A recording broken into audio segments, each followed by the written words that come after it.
जमात इस्लामी इस वक्त इस मुल्क की सबसे बड़ी जरूरत है, पहले भी थी, अब भी है, आइंदा भी रहेगी। लेकिन इसकी ये जरूरत सिर्फ इस तरह पूरी नहीं होगी।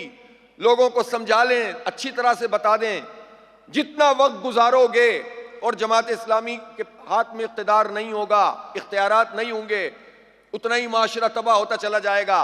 ये हमें अपनी जात के लिए कुछ नहीं चाहिए, ये हमारे मुल्क के लिए, हमारी नस्ल के लिए जरूरी है कि जमात इस्लामी यहां पर इख्तियार और इख्तिदार में आए और अवामी राय के जरिए से आए। हम साजिशों के जरिए नहीं आना चाहते, हम इस्टेब्लिशमेंट के जरिए नहीं आना चाहते, हम ऐसे किसी तरीके से नहीं आना चाहते जिसमें हमारा काम उन पार्टियों की तरह हो कि बटन दबाओ तो एक तरफ और दूसरा बटन दबाओ तो दूसरी तरफ चले जाएं। हम अवाम की ताईद से और अल्लाह की मदद से बरसर इख्तिदार आना चाहते हैं और अवाम को अब यह फैसला करना पड़ेगा, वरना हम मजीद बर्बाद नहीं हो सकते। इन हाथों में अपनी नस्ल को नहीं दे सकते जो हमें शैतान की तरफ लेकर जाते हैं, जो हमारी नस्लें बर्बाद कर रहे हैं, जो हमारी मईशत को खा रहे हैं। कोई मुश्किल वक्त आता है, सारा मलबा अवाम पे डाल देते हैं। एक मिसाल है पेट्रोल की कीमत, अपनी अय्याशियां खत्म नहीं, वजीर आला ने 11 अरब रुपए का तैयारा ले लिया, चेयरमैन सेनेट पीपल्स पार्टी का है, उसने 9 करोड़ की गाड़ी ले ली और कौम के बच्चों पर पेट्रोल बम फेंक दिया।